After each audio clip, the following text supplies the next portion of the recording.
Hello बच्चों, let this question the dimension of electric conductivity is.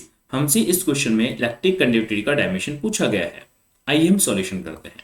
Electric conductivity को हम लोग सिग्मा से प्रेजेंट करते हैं, तो हमसे इसका डायमेंशन पूछा गया है।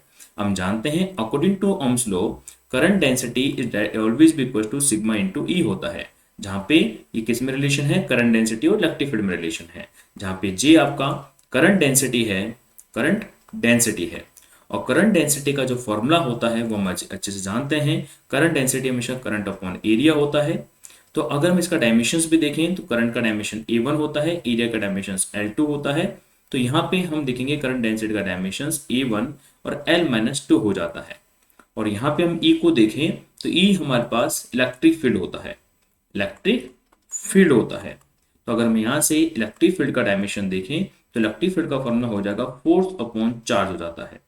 तो फोर्स का डायमेंशन हम जानते हैं m1 L1 T-2 होता है और चार्ज का डायमेंशन जो है A1 T1 होता है।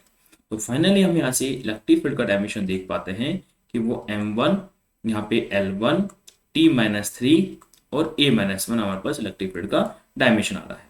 तो अगर मेरे पास इलेक्ट्रिक फील्ड का डायमेंशन है, मेरे पास करंट डेंसिटी का डायमेंशन है, तो यहाँ से इलेक्ट्रिक कंडक्टिविटी सिग्मा का डायमेंशन लिखा जा सकता है, क्योंकि हम जानते हैं कि J इक्वल टू अगर सिग्मा E है तो सिग्मा जो हो जाएगा कंडक्टिविटी वो J अपॉन E हो जाएगा।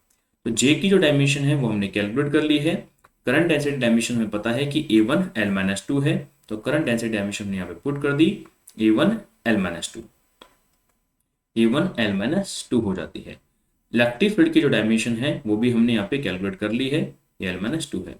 इलेक्ट्रिक फील्ड की डायमेंशन हम कैलकुलेट कर चुके हैं M1 L1 T-3 A-1, M1 L1 M1 L1 और यहाँ पे हम देखते हैं M1 L1 आ रही है, यहाँ पे T-3 A-1 है, M1 L1 T-3 A-1 है। तो फाइनली हम कनेक्टिविटी की डायमेंशन देख पाएंगे, M1 ऊपर गया तो M-1 हो जाएगा, L1 ऊपर गया तो L-3 हो जाएगा, T- ऊपर गया तो T3 हो जाएगा और A⁴ हो जाता है। तो ये आपके पास इलेक्ट्रिक कनेक्टिविटी की डायमेंशन हो जाती है और यही हमारे इस क्वेश्चन का आंसर हो गया, क्योंकि हमसे कनेक्टिविटी की डायमेंशन पूछी गई थी जो M-1 L-3 T3 और A⁴ होगा। ओके बेटा, थैंक यू।